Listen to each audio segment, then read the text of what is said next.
So when it comes to deciding what type of business designation that you want for your private practice, there's a couple things to consider.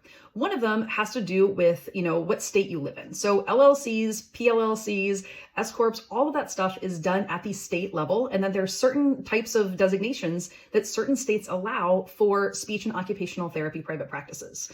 If you're going to start your private practice as a sole proprietor, which is what I did and what I recommend for most people when they're getting started, it's really easy to do. You don't have to fill out any paperwork. You don't have to do anything, right?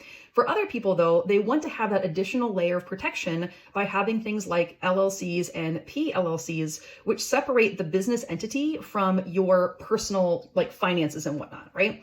When it comes to S-corp, S-corp is a tax designation, not a business designation. So a lot of times people are LLCs, but are taxed as S-corps, which is what I do.